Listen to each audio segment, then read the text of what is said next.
Guys,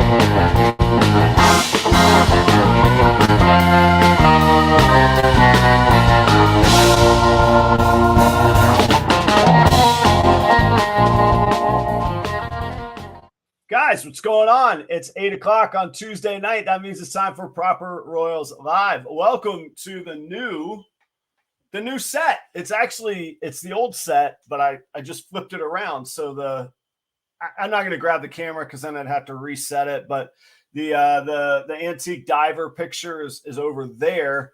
And then let's see. I'll give you the quick tour. There's the sink. Right there's the spray nozzle. That's the one everybody talks about. And then I got a little grow out rack right there. I already tucked them in. I tuck in my snakes at night. I put the curtain down on them.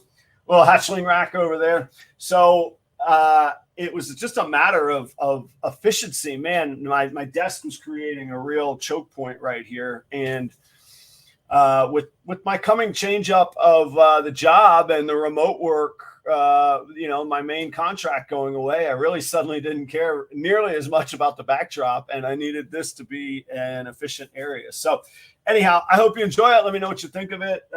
I could play with light colors. I got a little light remote, but we're not going to do that. You come here for ball python content, you're going to get it. Tonight on the show, we got Justin from StoneAge Ball Pythons up in Oregon. And Justin's a cool dude. I just met him for the first time, but like with all of my guests, I kind of find a connection with him. And that's why I invite people on the show. First off, Justin's a hardworking dude. Second, we had connected I don't know, maybe I wouldn't say a year ago, but months ago, really long time ago. And the schedule just wasn't going to work out with what he had going on in his life. And it was really cool. He, out of nowhere, unsolicited, he popped back up and he said, "Hey, I wanted to make good on telling you I'd come on the show if you would still have me." And it was just this really thoughtful, considerate thing. I think I've got a great show personally, but I know I'm not the biggest show. I'm not the biggest reptile podcast. I will be, but I'm not yet. So it was a really considerate, thoughtful gesture for him to reach out. So I also, in kind of connecting with Justin, he's really insightful. And I'll tell you why I know he's insightful, because of some of his creative business practices, man. This guy, you guys think I'm thinking of a lot of angles. He's got them. And I want to talk about him tonight. I think it's pretty cool.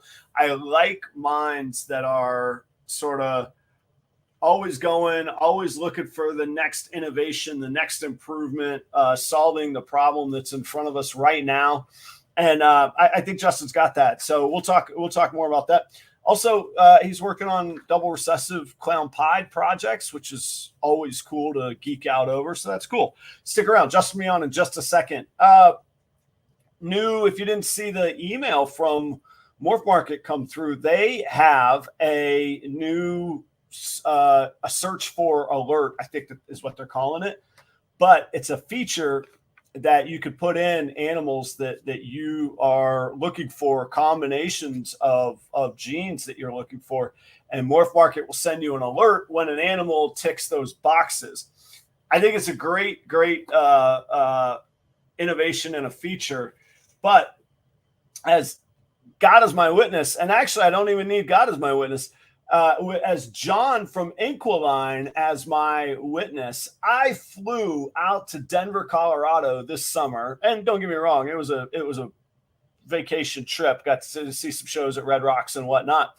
But the main reason I flew out there was to meet with an app developer that he and I were going to pitch an app to Morph Market that would be exactly what they rolled out right here. And I could say, with John as my witness, we met up with John, me and the developer met up with John for drinks.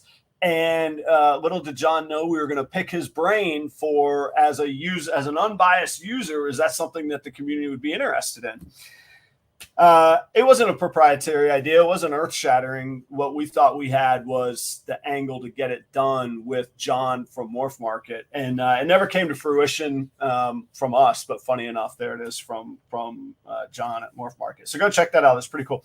Hey, speaking of things to check out, you will see it all night long. It'll be on the screen. But I have partnered with REDLINE Shipping, and they've got two good things for me. One is for you all. Use the promo code PROPER5 at checkout. Get an extra $5 off of your next shipping label. Secondly, because of the leverage you all bring to the show that I was able to bring from an advertising standpoint, they've given me like the top tier of shipping rates in the industry. So I can ship animals that you buy for Proper Royals cheaper to the customers, and I can pass on the savings to you all. If I didn't want to pass on the savings, I wouldn't be telling you this. Then you wouldn't know, but now you know. So you're going to get the cheaper shipping rates when you buy for Proper Royals. So huge thanks to REDLINE Shipping. Proper5 is the promo code on that. There's always new Morph Market editions on the Proper Royals store. I added a male today. Nothing crazy. Mojave Hypo male. Go check them out. Big shout out to Cena and Josh down in Palm Bay. They picked up an animal from me and a rack. And, it was a good lesson to me in business and in customer service. It was a Sunday afternoon. I didn't have anything going on. I really wanted to sit on my butt because it was Florida Georgia weekend here in Jacksonville. And I played 2 gigs the 2 nights before. And they said, we'll take the animal and the rack, but we live 3 hours away. Will you meet us in the middle? And it took a lot, but I said I would do it, and I didn't charge them. I think we talked maybe $20 gas or something, but it's one of those things. Do I want to make money selling snakes and goods, or do I want to just complain that I have to go clock into another job? No, you figure out how to get the job done and make it, right? Happy Halloween. I hope it was good. My son dressed up as a taco, and I dressed up as a pizza slice. It's true. I got to say hello to a couple more people, a couple shout outs real quick. Chris Shelley from B&S Reptilia. First, he's been a great friend of the show. He's been a great friend to me. I won't get too personal. I'll let him share the news, but many blessings to he, his wife, and his family from myself, Adam, and the Proper Royals family to you all. Nicole Tisdale, Lady Tiz Exotics. What a wonderful person. She will be walking 60 miles, 3 days, 20 miles each day in San Diego in November, I believe, November 18th. And she'll be raising money for cancer research through the Susan G. Komen Foundation. And you can donate to her cause. Go see Lady Tiz Exotics. Go see Nicole Tisdale. If and when she shows up in the chat tonight, I will have her put the link up there. Or if anybody else knows how to put the link up, go for it. Put it there. Let's raise some money for her efforts. And as a personal thank you, as the son of a mother who was taken from me too early by cancer, I'm very, very, very thankful for her efforts. Thanks, Nicole. I appreciate you. Let's get on with the show. There's 27 of you all, and you came to hear some ball python content. So again, Justin from StoneAge Ball Pythons out in Oregon is the guest tonight. Would you welcome for the first time to the Proper Royal stage? This is Justin from StoneAge Ball Pythons. Justin, what's going on, man? How's it going, man? It is very good. Thank you for being on the show tonight. I appreciate you, man. Yeah, glad to be here. Thank you. For those of us that maybe haven't met you before, or those of them, since I've met you briefly, give us an introduction. Tell us what you got going on. And you've heard the show before. We love some stats. What kind of animals, numbers, that sort of thing you're working with, how long you've been at it, all that good stuff. All right. Well, my name is Justin. I live just in the suburbs of Portland, Oregon. I've been in and out of breeding ball python since 2011. I got my first 3 females from a coworker, and he had probably 200 breeder females at the time. Whoa.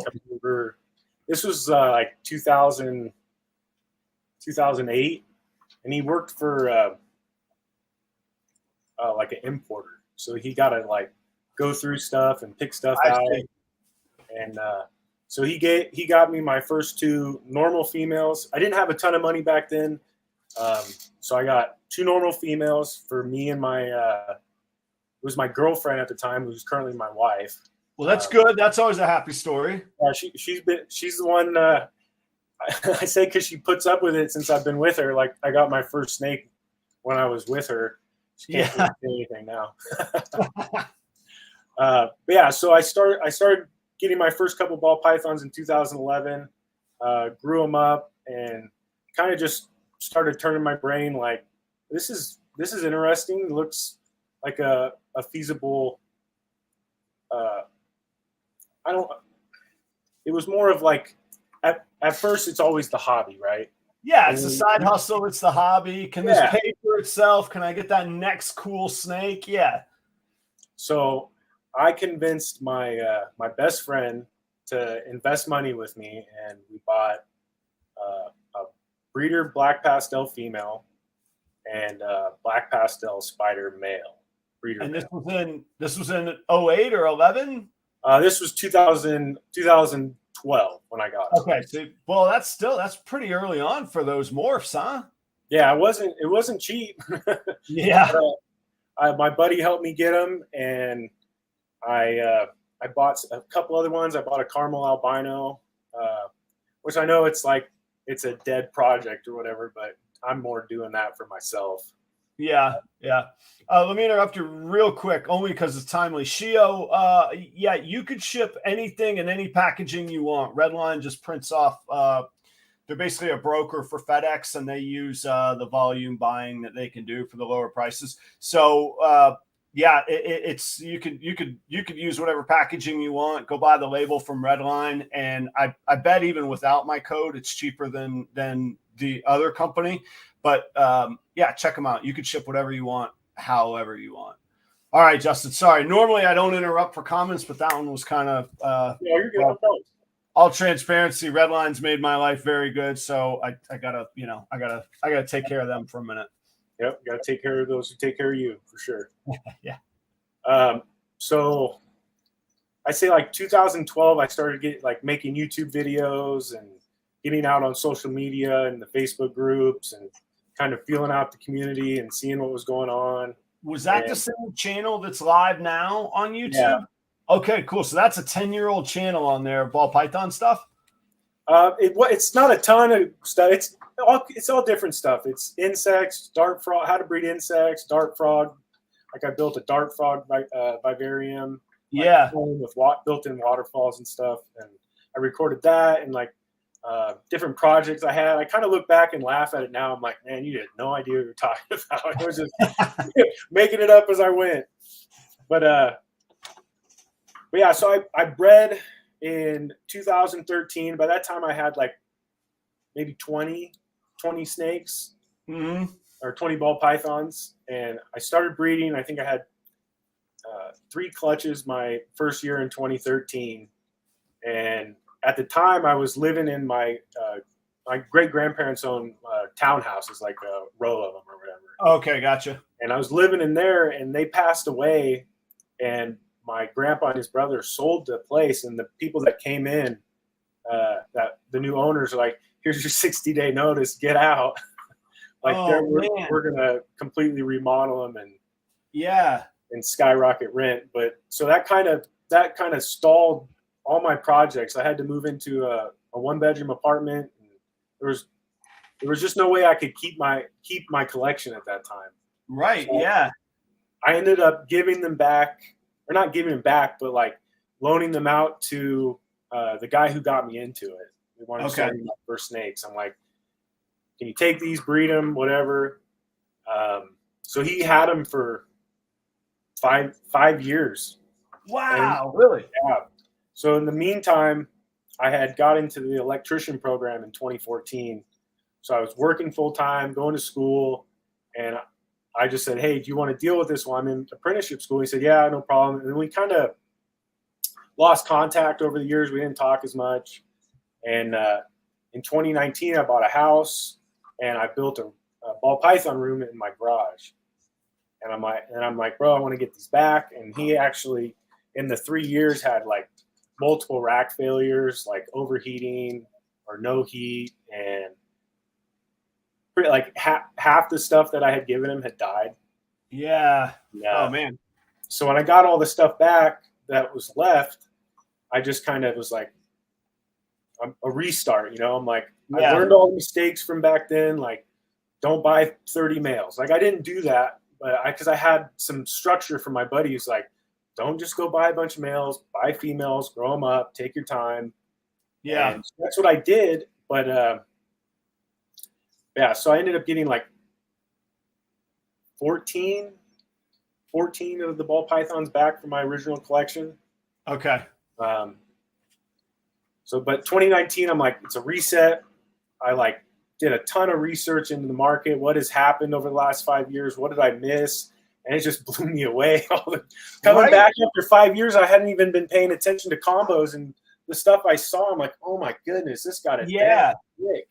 I mean, I'm sure that I didn't have the knowledge to really, really understand it. I had a couple normals in college in like 98, 99. I had some normals, and I told the story many times. But like, I walked into a reptile shop and it was like all normals, and then there was like a pied, and it may as well have been $1 million. Like, I don't know how much it was, but it was like, well, you could have a Lamborghini or two, or you could have that snake, you know. And it was so crazy when coming up on 3 years ago now, early 2020, I was like, I'm going to get another ball python. And I was like, what are these bananas? Look at these things. Oh my gosh, they're only like $200. Okay, that's cool. And then I start looking and doing my research on how to care for them. And then I hear Chris Hardwick. Like, I remember laughing out loud to my wife going, this guy doesn't know the word investment. He thinks investment means luxury because he keeps talking about investing in snakes. I'm like, who is this bumpkin? And then I was like, and then I saw Morph Mark and I was like, oh, holy cow, I got to figure this out. And I went back to the Hardwick thing. I was like, okay, so now I'm going to invest here. Right. When I got back in, I watched a bunch of his videos. Like, yeah. I don't know why I remember this one, but it was like how to make 20K with this bamboo. I was like, yeah, he just sucks you in. And I watched a bunch of his videos, and I mean, it was good. Just trying to get back in and see what everything was doing. He's funny, and I know everybody's got opinions of Hardwick. I like the guy. I don't care. I'll go on record saying it. I like him. But I like him. He's fine with me. Yeah, he's always been cool to me, and he. I love how like. During the first, one of the things that impressed me during the pandemic was he was putting out those incredibly difficult videos to make, one a day, some two a day. I mean, I think this guy was working 12, 14 hours a day, every day, banging these things out. And then, yeah, I mean, he's got this duck farm. Like, he's selling his, yeah, I mean, he's selling his compost heap from the snakes to other farmers. I remember he made a video. He's like, I didn't know there's all this sort of, and I'm not going to say it right. This is like my impression of Hardwick, but he was like, there's like witchcraft stuff that people want sheds from eBay. I'm going to sell some sheds on eBay and see how it goes. And like, he made like a video about putting sheds on eBay, man. Like, I just like it that you just got like people that just have to figure out how to figure it out, man. And then next thing I knew, he was making a video about a Harley he bought from, a fundraiser from his channel. I was like, damn, I want to be doing that. Yeah. So how many breeders and whatnot are you working with, snake wise, are you working with now? So currently I have 34 breeder females. Yeah. Or breeder females and grow ups. Yeah, they're grow out holdbacks. Yeah. Yeah, I'm limited. Like we talked earlier about my time. Like, my time is super limited, so I try not to get. I'm not going to be a big breeder by any means. I just built the last rack for my room, and that maxes me out at like 54 breeders and grow ups total. I And then see I have wall space to your right. You're gonna like figure out right to your right there under that shelf. You're gonna figure out how to put snakes there. No, I'm pretty picky on what I get, man. And I know I could handle it, but I like to keep the work life snake balance. Yeah, we're gonna I have talk two some about kids. that later. Yeah, that's one of the topics, man. It's yeah, I get it. So so where on the spectrum, or where do you want the snakes to go? Is it always going to be sort of a hobby side hustle, or is there a day you want it to be the primary income source, or where's your outlook, or where's your hope on that? I was actually talking to a buddy about this today. So with my job, like right now, I have a pension, and I'm hoping to get to a point where I'm vested in the pension, and it may be 15 years. Yeah. 15, 20 years, I could stop doing what I'm doing now and wait to collect the pension, but do this in the meantime. Right. I'm way down the line thinking about what I want to do. Like I have projects in 10 years, not all projects, but I got like ideas of where I'm going to be in 10 years. And so I just try and I stay hyper focused. I don't buy a ton of stuff, but when I do, it's for a reason, you know? Yep. And how far, I know that you put one of the topics I wanted to talk about was on your Instagram page. You talk about focusing on double recessive projects and a clown pied project. So where does that fit into your long term? Where are you at on the road to that, and how do you see that evolving and progressing for you? Right. So when I first got back in 2019, I was thinking like, so I'm like, you have a house, you're stable. What do you want to do long term? Like, what are your long term goals? And I was asking myself, I'm like, well, I see people doing double recessive, triple recessives, and I'm like, recessives is the long game. And if I'm gonna be in it long term, might as well do it right and not just produce a snake to produce a snake, you know? Yeah. Well, and in fairness too, I mean, it might be a little on what's the word? Might be straightforward, but I mean, recessives are where the money game is at too. So I mean, you know, so, as far as the long term stable money game for sure. Yeah. And it's like I'm to a point now where this year was kind of, I haven't had a lot of clutches, but I started pairing my double visual male like late last year, like January, February. I put him with one female. He's like 600 grams, but I was kind of worried, like if I pair him now, is he going to stop eating? And right. So was I he just a small boy? What's that? Was he a small one? He was probably like 150 grams when I got him. Oh, but not when you were pairing him. No. He was probably, yeah, he was a small boy. He was like, I want to say somewhere between 550 and 600 grams. Okay, yeah. So if they go off food at that point, then you're kind of scared for them. Yeah, then it ruins the rest of your pairings that I had been building up the last couple of years. Like I bought double het clown pied girl, I bought pieds, I bought clowns, and just been growing those up in the meantime. And it's like, you know, you say a project, you get X amount of animals, grow them up for a couple of years, and then get your male. And that's kind of what I did. 2 years growing up and buying subadults and buying subadults and everything. And they're all ready now. And like a lot of them were ready in January. So the first one I paired him to was to a female that I bought from my mentor. And he's kind of been my mentor even back in 2011, 2012. Oh, cool. You kept up that relationship? Yeah, he's a local guy. You know, it's funny. When I got back in, I messaged him, and he lives like 5 minutes away from me now. Oh, cool. So it's a really good relationship. But I'm not sure if you're on Facebook a lot. I am. You know Jerry Robertson? He runs the World of Ball Pythons group. Yeah, I think he's super well known. That is, I do know who that is, and I was like, I think I know that name, and then I know exactly who you're talking about.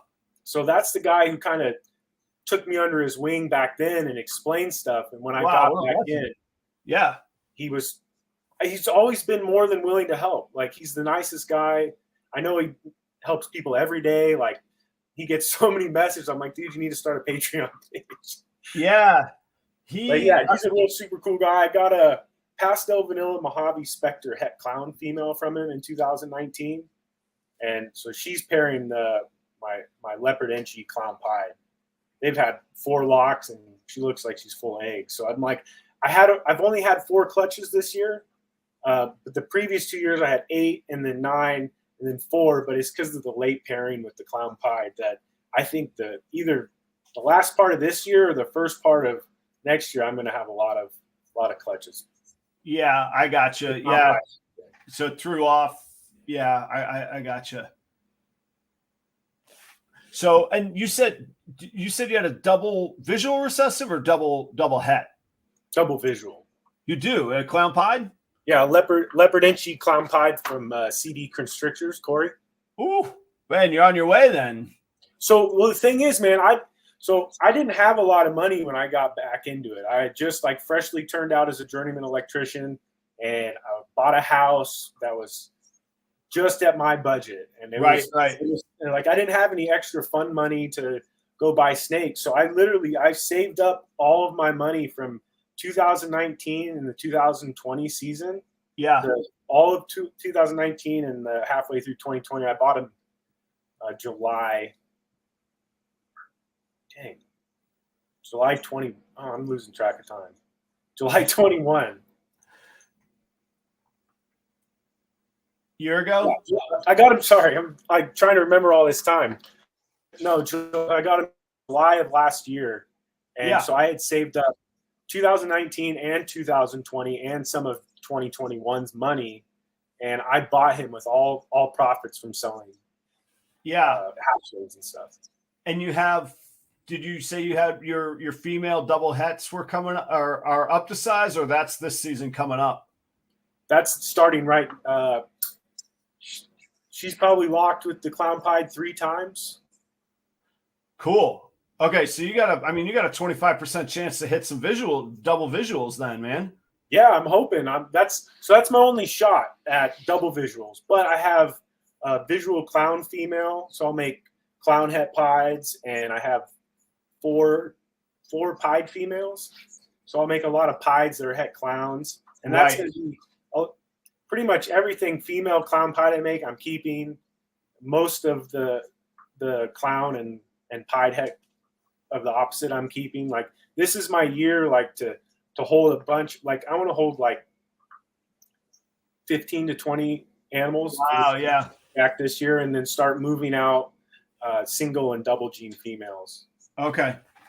Well, I have a lot of like non-het breeder females right now. No, yeah, I get that. That's the point that I'm at. I'm trying to get to, not trying. This will be my year where I don't have any possible het results, or if I do, they're second or third. So there'll be a 100% het, pos second or third het. But yeah, it's I'm on that train with you, man. So that's cool. We got to find out in the spring and summer and fall next year if you hit your double visual, man. Yeah, hopefully. Fingers crossed. Well, good luck on that, man. I mean, that's you're a step ahead of me on that. I've got next. I think I've got a double visual potential this year, but it's a super long shot. Right. Next year, my double het ultramel clowns start breeding together. My triple hets will start breeding together next year. So, like, this is. Right. What triple hets are you working? I've got it's a xanthic dreamsicle, so a xanthic pied and lavender. Nice. Triple het, and I've got a brother and sister of those, and then I've got 2 female double het ultramel clowns and a couple males held back on that parent from those results. This year I'll make triple hets. I've got a pied hypo breeding to my VPI, a xanthic, so I can go after hypo lightning pieds eventually. Okay. I truly lose track of it all off the top of my head, but those are those are happening. So I'm excited about that. Yeah, Jaffe almost. I see Brandon's comment here. Brandon Nixon from Reptiles. Yeah, funny story. Jaffe asked me about one of those female double head ultramel clowns, and thankfully it didn't work out. I tried. So there was something that I had like pegged for the cash that I was like, I'm going to sell this snake to this guy. I'm going to get that cash and I'm going to go get this other snake. And he wouldn't budge. He was like, man, if it was a 2020, I'd buy it right now and I'd give you even more money for it. And I was like, no. It's big. It's plenty. It's fine. It's going to be on the path. It's going to be where you want it. I was like, just make me an offer. I'll throw in a mail to go with it. And he wouldn't do it. I mean, he stuck by what he wanted, but I tried really hard to sell him that snake. I'm glad I have it now though. So it's not going anywhere. You missed the boat, Jaffe. Man, I wanted to talk to you about your what I think are really creative business ideas, but insightful. One of which being that I'd love to get your input on Instagram. You got 48,000 followers on Instagram, and like, okay, on the one hand, everybody's like, yeah, what does that really mean? Okay, on the other hand, I ain't got 48,000, and all those people going, that doesn't really mean anything, don't have 48,000. So what's been your strategy to reach that audience? So I think I got really lucky right when Reels started going mainstream. Like, yeah, when they were really getting pushed beforehand. I think I got really lucky then but right before that, I had been doing a bunch of lives, getting a bunch of people on, talking to them, doing that with my buddy Sammy Sammy Wayne of Cue Ball Morphs. We would go live all the time and talk to people, and I was pushing one post, one story, one reel a day, and I was literally every day, one post, one reel, one story. I did that consistently since I think January. I've slowed down now after I heard the Gen X guys talk on your last podcast. I'm like, well, I'm not. I know. I was like, what? This doesn't make. This does not match what everybody's been telling us to do forever. It's real interesting, right? Yeah, I think they have a point though, because it is oversaturated, and I have a feeling that I got shadow banned a little bit.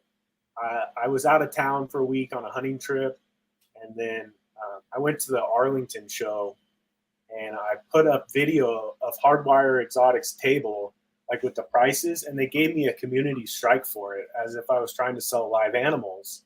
Yeah. Now I see those posts all the time, and I'm like, I mean, I don't want them to get in trouble. I'm not ever going to do anything, but it's like, what the heck? But so then they gave me community strike, and my reach, I mean, I can barely get 100 likes on any of my reels anymore. Like, it's ridiculous. Like the last couple of weeks. I was going to say mine. I got two back to back. I think I used the word available was what they knocked me on one of them, and the other one actually I don't know what it was, and I appealed it, and it still got struck. So like even now when I look at my account status, this is you're in danger of being demonetized. I'm like, I'm not even monetized. You guys ain't paid me a penny. You don't like threaten me.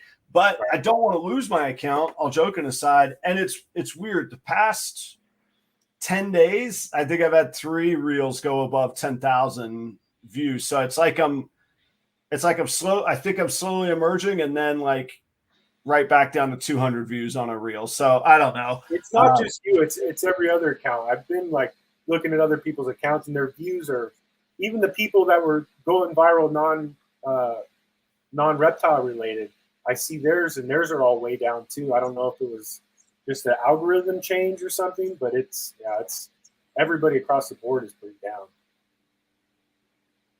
Yeah, let me see here. It's the oh yeah. Sorry, I was reading some comments there. Is there me?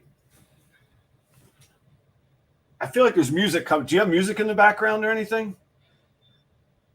Mm-mm. Maybe it's me.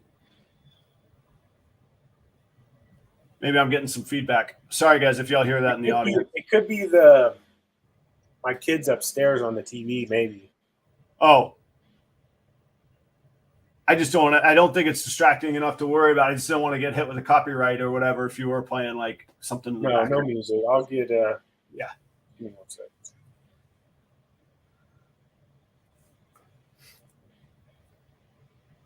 So I thought it was but yeah, I mean, to your point, I think I see that you, I mean, like you're, for as busy as you are working, your posts are very, very consistent. You're out with a lot of content on it.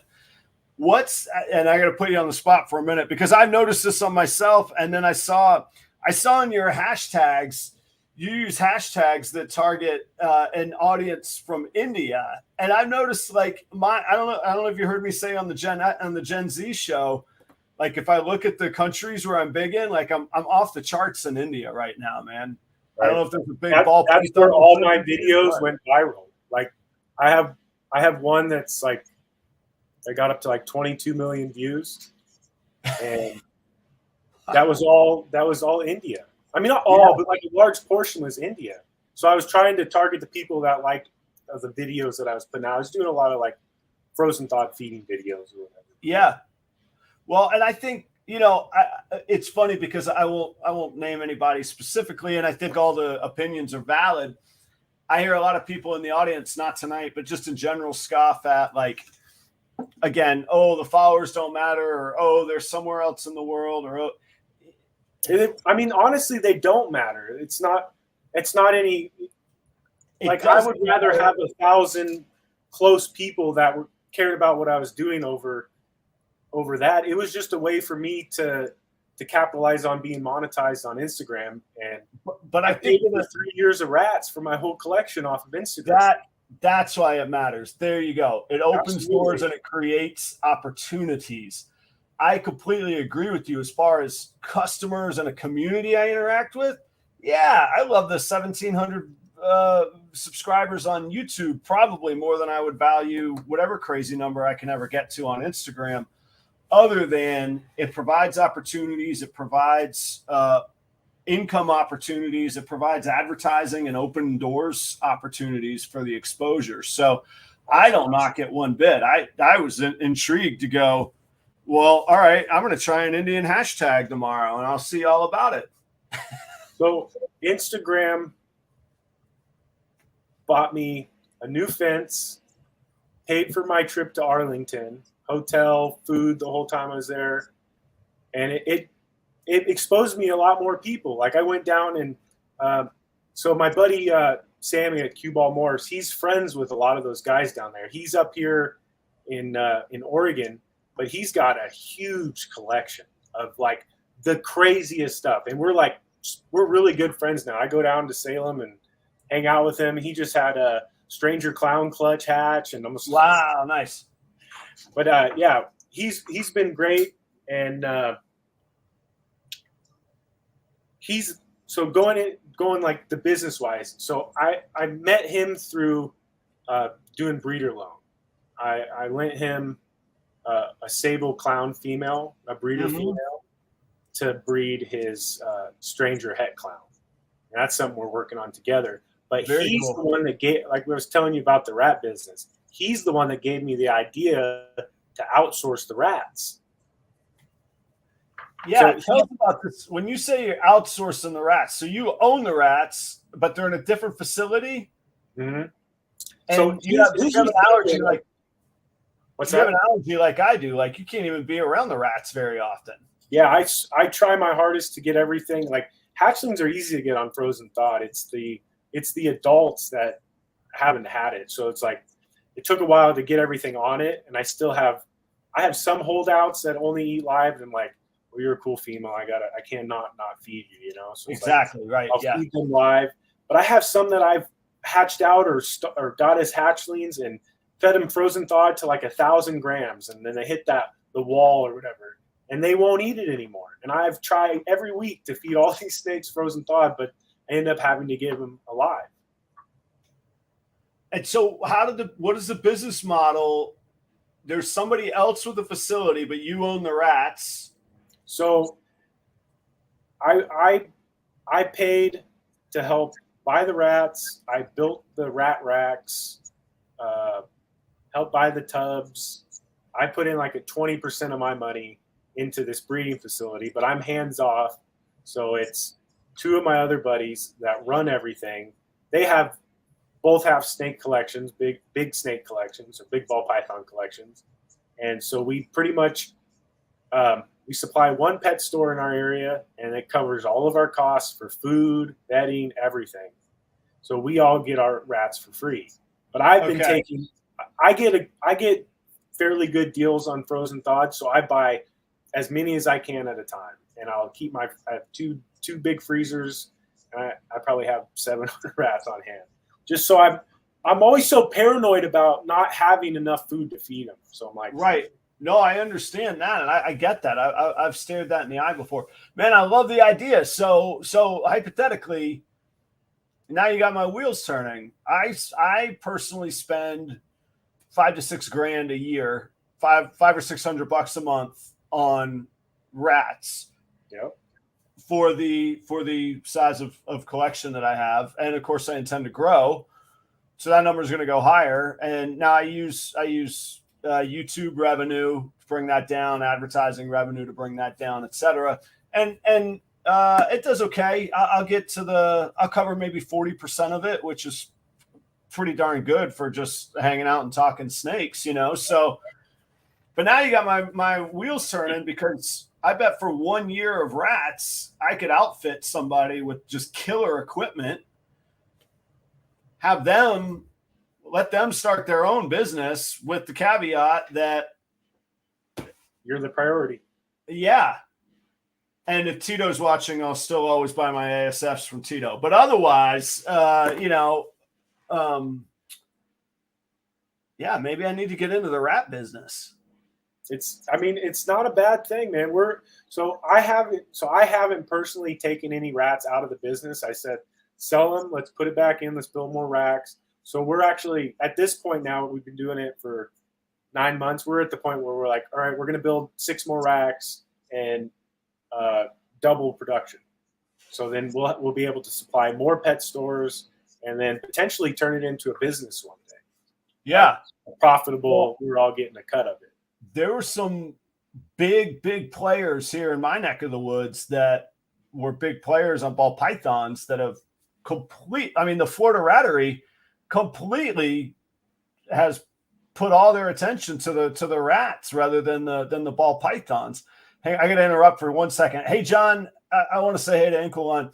John, I was talking about you earlier. Did you see the announcement from Morph Market today? They unveiled the exact app that we were meeting with Eric over beers at the Broadhouse in Colorado, discussing with that developer. That Morph Market feature they announced that was going to be available today. Man, it made me think of you there in Colorado. Well, I like the idea on the rats, and I think that, yeah, why wouldn't it be a business? I mean, not everything has to be $1 million business. If it's an extra 10 or 15 grand in your pocket, there's a triple visual that you can get and invest and turn that into the $1 million business or whatever it would be. Absolutely. It could be bigger than ball pythons. You never. I mean, everybody's looking for somebody to buy rats from right now. Yeah, prices are way up. I mean, I went. People are going to wonder what in the world I'm talking about. I promise I'll tie this together. In 2011, I was doing a winemaking internship in Napa, California. I was out in Napa at Clodoval Winery, and I was making wine. And as the winemaker, I was like, man, this is amazing. Like, you're living the dream, this paradise. The whole valley smells like wine, and during harvest, because everything's being crushed, and there are these open air warehouses, and all this beautiful stuff. And he looked at me and he goes, "You know what, Adam? If I had it to do all over again, I'd sell barrels." And I was like, "John, what are you talking about?" And he goes, "Barrels don't have good vintages and bad vintages. Barrels don't spoil. Barrels don't go rotten. Birds don't eat your barrels." And I was like, and I think that's like the rats, man. Oh, you had bad odds? Too bad. You need rats to feed those parents. Oh, you hit this double? Great. You're going to feed them rats. Like, there's something smart there for sure, man. Just like the gold rush, like nobody who went gold mining struck it rich, but all the guys supplying the materials. Every one of us got a pair of Levi Strauss jeans still from that. Yeah, exactly, man. Man, I love it. All right, so tell me, and we'll give a disclaimer. We don't need everybody's opinion on feeding or non-feeding videos. We can all have that argument another day.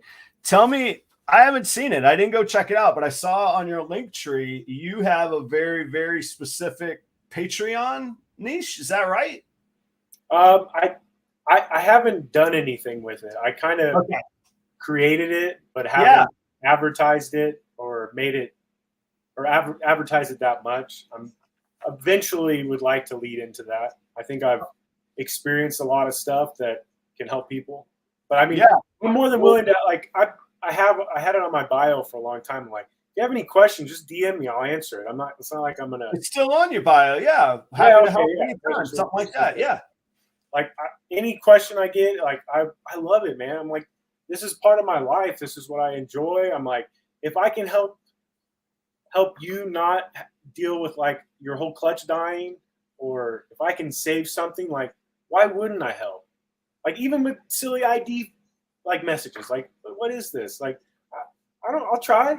Yeah, like, I don't know. I'll take a shot. I don't know. Yeah. No, but I thought I saw that you had listed it as a frozen thawed feeding Patreon. Oh yeah. Because so the thing with that was Instagram kept like banning my account and like shutting me out for like 24 and 48 hours at a time, and like I had to appeal. My account got shut down, and I was trying to like separate the feeding videos from Instagram. Like, if you really want to see the feeding videos, I'll put them up on Patreon. But then, like probably 3 or 4 times, I lost my account, like complete access. And so I was like, just trying to find a way to capitalize on my viralness of Instagram. So I lost it. But that would have sucked. So I was trying to figure a way how to do it, but I ended up not doing that. I gotcha. And then on YouTube, I see you've been focusing a lot on shorts. But one thing I found, so like I always shied away from shorts because I'm like, man, I got enough things going on. I got enough platforms. When I say enough, I mean enough in my life that I don't have time for another one. But it looked like, and I don't mean this in a bad way, I mean this in a smart, efficient way. It looked like you were literally downloading the reel from Instagram and then just reposting it as a short. How's that? How the results been on that? How's the engagement been? I mean, you had some big numbers on there. Yeah, it's so it's either I get no views or a ton of views. It's really either. But yeah, I'm always thinking about time efficiency. So I'm like, I'm really focused on Instagram. So I'll post a reel on Instagram, I'll save it, and then I'll repost it on YouTube and Facebook, just as separate reels. And it's more of like, I've always really liked YouTube, and I'd like to maybe get back into it at some point. I have a bunch of videos made, but not edited. But eventually I'd like to get back in, and it's helped my following. I think I had 1,000 subscribers from like way back when, and I'm up to like, I think 12 or like 20, like 1,250, like just off the shorts. So I was kind of using the shorts as a way to build my subscriber base, but then at the same time, it's almost like Instagram where it's not true engagement of people. It's the lower engagement. And that's really why I've shied away from it. But I was thinking, there's 2 ideas I'm kicking around. One I'm not going to share, but one of them was just to start a shorts channel. And so I could keep my traditional base that expects what we're doing, and my, geeky 18-minute rants down a rabbit hole on, spreadsheets or whatever. And I would keep doing those. But then on the other channel, just, Proper Royal Shorts or whatever, and just do only shorts on that. And that's, I don't know. I might do that depending on how my time and efficiency stuff goes. Benevolent Reptiles, good to see you on here. I recognize your logo. You have been on before. Are we using social media management app or going to each individual app to upload? So for me, I won't speak for Justin. I'll let him speak in a moment on that one. My Instagram trickles down to my Facebook. So whatever I post on Instagram will repost on Facebook automatically. Otherwise, my TikTok and YouTube are completely independent. I have to go to each one to post on those. What about you, Justin? Do you use like a project management app for social media? I don't use anything aftermarket, but it's called Business Suites. It's a Facebook product. Yeah. And it allows me to post schedule posts. So I can do 10 posts at a time, and it will just, so you can't schedule reels though. That's the only thing. That's what I was trying to, I thought I was going crazy. I was like, what is, I can't, this doesn't do me any good. But so the way around that is so say you're going through all the reels and you find a good audio you want to use. I personally always use the trending audios just because it's a trending, and if it hits, it'll hit big. But so you take that audio and. All right, sorry, I got to interrupt because I must not be the only one asking this. For all us dummies, where do you find what the trending audio is on Instagram? So when you're on the app on your phone and you hit the reels section or whatever, yeah, so at the name of the song at the bottom of the reel, there's either going to be a music note or there's going to be an arrow pointing up. You'll start noticing now, it'll drive you crazy. But the arrow pointing up means trending. The music note means it's not trending. But then you have to scroll through to find the audio yourself. So I just go through and look at, like, I go on the Reels channel and I'll just go through all the popular ones, and it will just tell you at the bottom of each reel if it's trending or not. I see. So I always just pick the trending one. But what I was getting at is you take that trending audio, make your reel, you can save it as a draft. So you can have 10 reels saved up that you sat down for an hour and you did 10 of them, and then you just start posting your drafts because they're all done. You can completely we'll do it automatically, but you're done in 20 seconds versus the 10 minutes or whatever. Yeah, absolutely. But I use the Business Suites app. It posts to my Facebook page and then posts to Instagram for scheduled posts. That's If I say if I gotta see, I'm in a transition time in my career right now, and I'll know by the first of the year where things are going to land and just sort of what super direction I'll be in. But depending on where that stuff goes, I actually might use one of those third party. It's funny you call it Business Suite because that's the proprietary name of the Facebook of the Meta product, but I would use one of those that will post to Instagram, TikTok, everything, everywhere that you want it to post, and schedule them and all that sort of thing. I just haven't decided on it yet, and maybe I need to do that anyway. I have like my list of to-dos and neat ideas and things I want to get to are just, it seems ever expanding, but good things come of it. I mean, that's how I landed on this REDLINE shipping deal, was just throwing different ideas out there, and boom, they were like, yep, you're in. I was like, well, all right, how about that? That's awesome, man. Yeah, man. That's cool. Now, am I right though, on Instagram, you can't do the same in reverse? Like if Instagram senses a logo or a watermark, they won't push it, I think, is what I understand. I see the TikTok ones going viral all the time. Like people repost their TikToks and they get 100,000 likes on Instagram. So some of them they are, maybe some of them they're not, but yeah, I'm not sure. Well, and you would think like the way I think is like, however smart Instagram is, YouTube's is at least, I mean, it's Google versus Meta. These are the smartest. These are like data-driven, smartest accumulation of data centers in the world. So it's not like rocket science where YouTube's like, man, we didn't think of that. Well, golly, what have we been doing? Like they know good and well that the logo's on there or not. So YouTube doesn't care. So that makes me think that Instagram's going to either care less or there's something that Instagram's. I would just think about it like this. If it was your business and you were trying to get people to watch certain viral videos and you get paid off of how many ads that they see or whatever, I wouldn't care if you reposted somebody else's video. Right. Yeah. The whole model is keep eyeballs on it. Who cares what they're watching? Like, who cares if there's a logo on it or not? Yeah, you're exactly right. Well, I was hoping that there was something, that we were going to get this, this huge insight on the India. I'm joking. I think that India play is phenomenal. Like I'm after that, man. And that's a great, I appreciate you sharing how to get around the scheduling on the reels. Make a reel. You can make 10 reels, save them as drafts. And then the morning you want them to be on there, you just get up and boom, make it go live. Yep. Exactly. Nice. Where did your product name, your brand name come from? StoneAge ball pythons. Me and my best friend, who I got to invest originally with me, we did storage auctions. Yeah, and that was the name of our corporation. That was what we went by. That was our company name. StoneAge.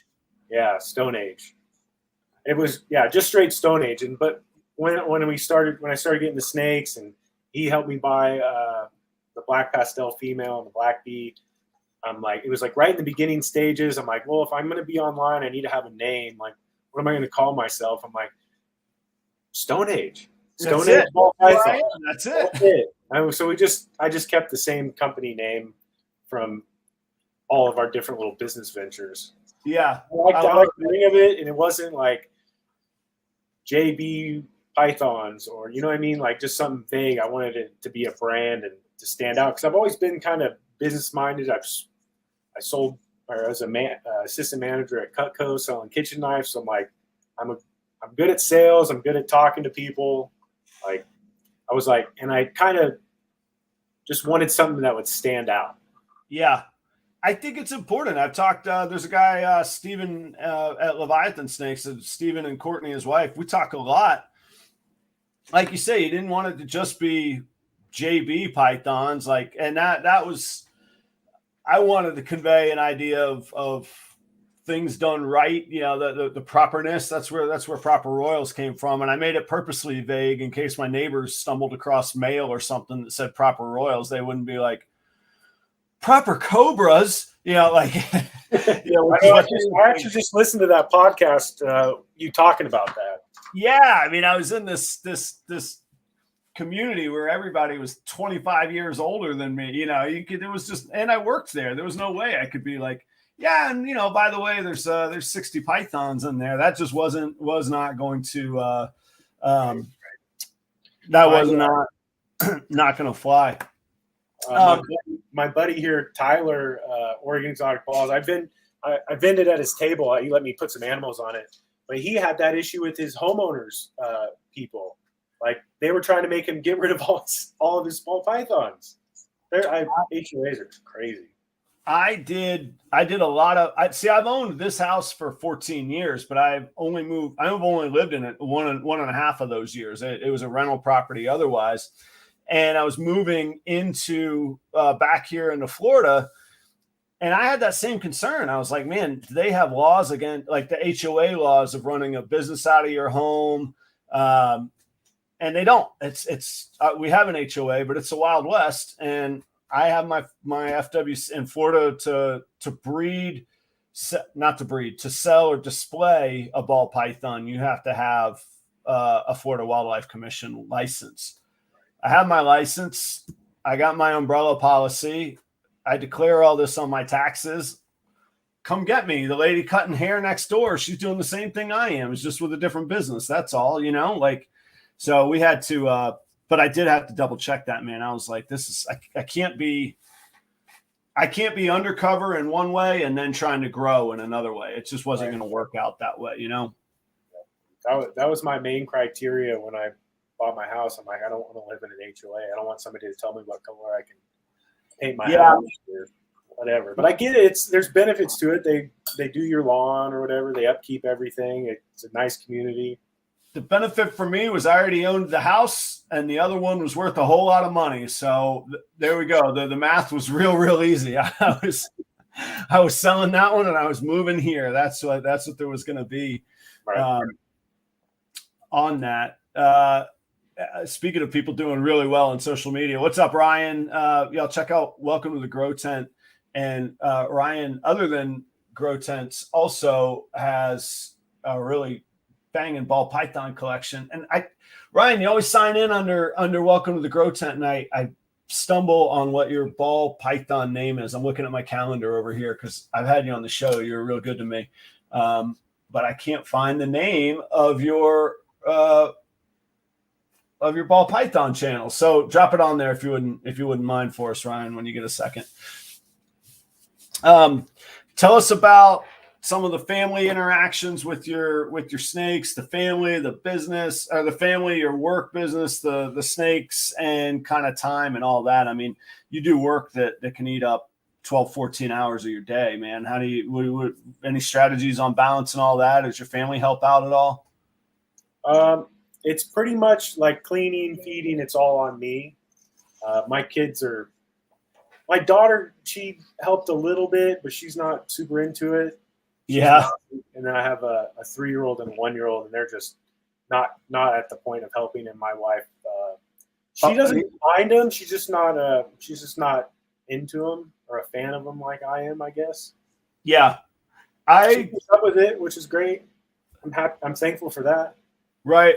Yeah. My wife she likes them. She doesn't like taking care of them. She's pretty well flat out told me, I got the dogs, you got the snakes. That's who's going to take care of what. And like, yeah, exactly. Just like that. That's cool. But a really funny, well, it is fun. It's actually very funny. It didn't work out, but it was really funny. So my son, a little while back, he was like, Dad, I want a computer for Minecraft and I want to work. And how can I get an allowance? I was like, I know how you can get an allowance. Right back there in that room, 2 mornings a week, you could clean and I'll pay you for it. And he did. And to his credit, he bought an Apple iPad with the money that he worked, making money, scrubbing tubs 2 days a week. And so last weekend, 10 days ago, he says, hey, Dad, I'm going to go play with my friends, but I'll be here at 3:00 to clean today and I'll do my job. I said, okay, that's fine. 3:00 comes and goes. Nope.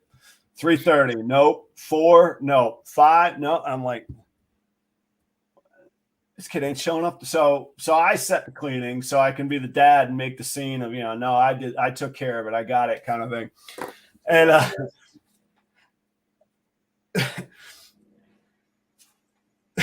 I'm laughing. So he'd been, ever since he bought his iPad, his performance has really fallen off. And I was like, you know what?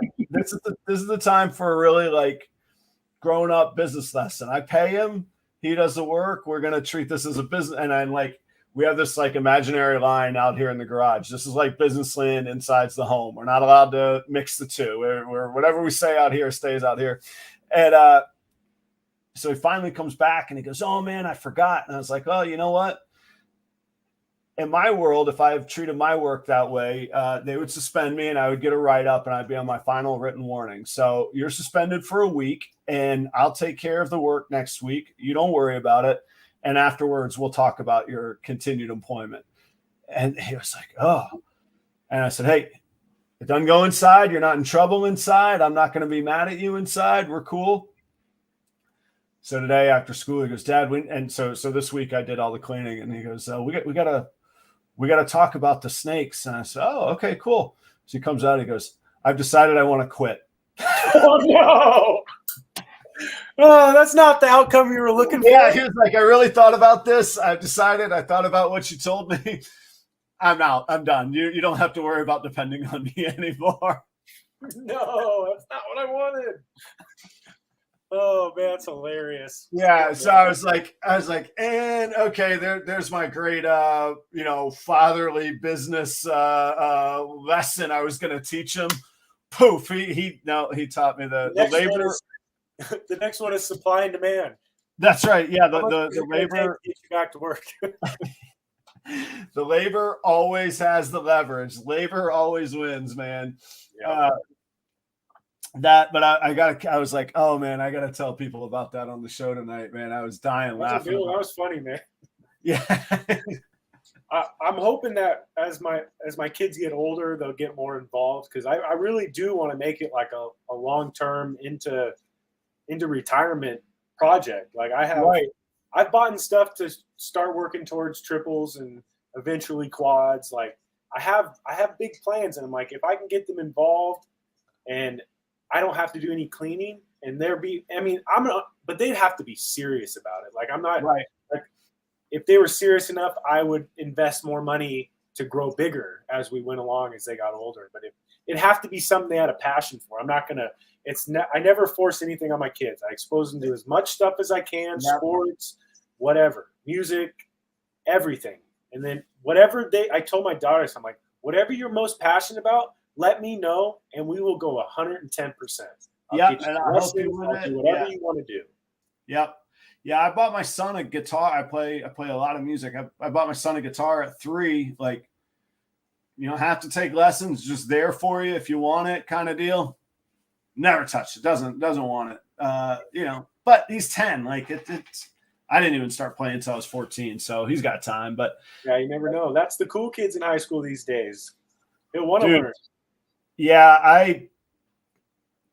let me put it this way. As soon as I saw when I was about 12 or 13, I saw a girl looking at a guy playing a guitar, and I was like, maybe I do want to learn how to play that guitar. Maybe it isn't just for my undying love of music, So, anyway, I want him to be happy. I hope, like you, I hope I would love it to be like a father-son thing. That'd be really cool.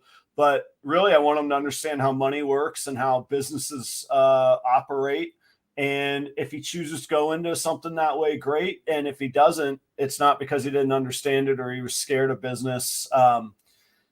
Honestly, I wish at my late teens or early 20s, somebody had given me some of those insights. I probably would have taken a different career and life path, and the one I've taken has been good. I'm happy and I'm fortunate, but I wouldn't mind having the moves I'm making now. I wouldn't have minded making 20 years ago, though. I'll tell you that much, Nope.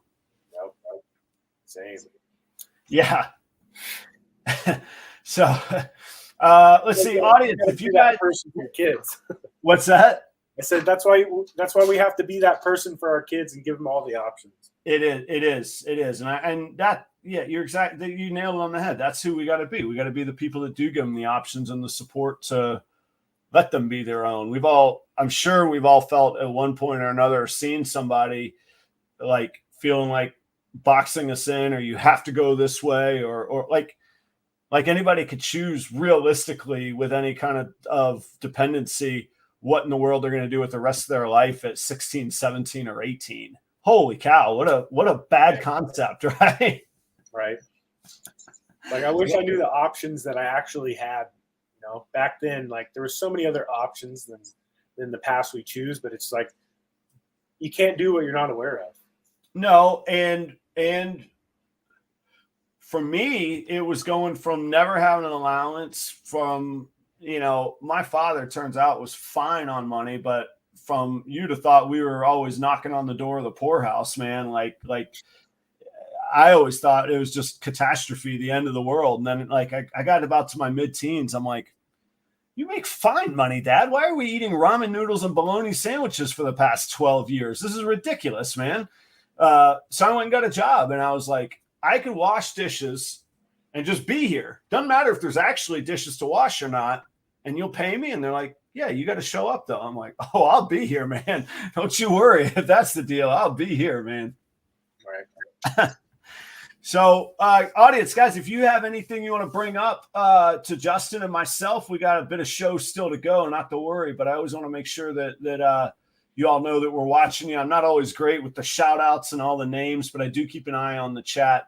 And I've seen quite a few of y'all say hello to me tonight. So thanks very much. I tried to get the comments up on the screen and keep Justin engaged. So this is Justin from StoneAge Ball Pythons out in Oregon. And so we're hanging out here. What would be your other, do you have any other double recessive projects, or you just super laser straight on Pied Clown? No, I have I don't have any visuals yet of anything, but I have a triple het female. What would you get? I got her from Rip City Reptiles, another local guy. It's a DG het, not visual DG. It's a het DG, het cryptic, possible het pie. Cool. So you could do some really cool things between the cryptic and the krypton options, and you'll be able to. You can test now for the pied, which will make probably a different. Like, I wouldn't say I'm on the fence, but there's certain places where all the testing might not make financial sense to do or long-term project sense to do, depending on which way you want to go. But on that kind of animal, yeah, that would be fantastic to know. And I put a deposit down in Arlington. You actually just had him on your show, Jason Kittinger. I put a deposit down with him on a snake, and I'm going to make my last payment at the end of this week. And so I'm getting I personally believe it's a super orange dream inchy hypo, but it's he has it labeled as an orange dream inchy hypo, a possible het clown. So wow. I can get that and test it for clown and make sure, but right. I'll still have dude, it's an awesome snake. Awesome. I bet. So that's funny. So you're in Oregon and I'm in Florida, and I bet I saw that snake at Daytona. I spent a lot of time with Jason. Yeah, like he was on my show, but I filmed with him there in Daytona. We kind of hit it off pretty well. That's kind of a cool thing to think about, like that snake traveling around, and then here we are. You're sitting on the show, we're here talking about it again. Oh, that's cool that you picked. That's cool that you picked up anything from Jason. He's such a good dude. But that's really cool. Like, this community is amazing. Like how small and how quick the connections are, so to speak, man. Right. Yeah. Everybody, and my buddy Cue Ball Morse, he's affiliated with D's Exotics, Hardwire Exotics. Oh yeah, Jason and Portuguese Pythons. We all actually, like, Friday night, we all went out to dinner down there in Arlington. It was a blast. It was nice to get to know all those people. I'd never met any of them or talked to them, but it was good to meet them and see all the stuff they had and see what they're up to. It kind of puts ideas in your head. And I talked to Steve. Well, I got to tell you this, man. I talked to Steve's Morphs. I know you had it or talked about him, or he's a pretty good buddy. Yeah. So I was kind of embarrassed, but we went up to talk to him, and I told him who I was. He goes, "Oh, you're the feeding video guy." And I was like, "No, I got recognized as the feeding video guy." And I'm like, "Well, I'm gonna slow down on the feeding video." But he's a super cool guy, man. He was fun to talk to. But yeah, that was the first time I had got recognized. And I'm like, why has it got to be Steve? It's him. It's him. No, Steve has been incredibly gracious to me. Those triple hets that I have are from Steve, and an amazing story in customer service. I was in Tampa. From Jacksonville to Tampa is about a 4-hour drive, and he lives just north of Tampa. So I was on the way home, and I know he's got a lot of business, and I know that I just slipped through the cracks, but he had told me, yeah, just pick up the snakes on your way home, pick them up. And so it came like 2-3 days ahead of time. I was like, hey, I'm confirming I'll be in Tampa this weekend. I got to get those snakes. And he was like, oh, I don't know if it was a Saturday or Sunday, whatever weekend day it was. He was like, that might not be a good day. You got to come later in the morning. And I was like, well, all right, I'll try and delay my departure a little bit so that I'll time it right with you. And then he goes, well, I really don't know if I'll be home or not. And I was like, Steve, I'm 4 hours away. Like, okay. And I didn't want to like push it, because I mean, worst comes to worst, we just ship it. And he goes, and I believe he's posted all the details on his Instagram. So I'm not even sharing anything that's real private. Or if it was, he's made it public. He had a colonoscopy that morning, and he had forgotten about it. And he was like, I don't know if I'll be able to drive home. I don't know how I'm going to get from Tampa back to my home, what condition I'll be in. And out of the blue, he's like, all right, I'm on my way home. I'll see you in an hour. And I was like, I haven't heard from you since like 2 this morning. What are you talking about? And anyway, he's like, yeah, I'm good, man. I'll be here. I'll be here. I get to his house, which is a whole story in and of itself. If you ever go to Steve's, it's anyway, it's a whole other story. And I pull up and he's standing there in a robe, nothing else, like the Big Lebowski, you know, like the dude, out of his head, holding a snake bag. He goes, here you go. I'd show you around, but today ain't the day. And he walks inside, and that was it. That was I've seen him. I hope he invites me in. I got to see what he's working on.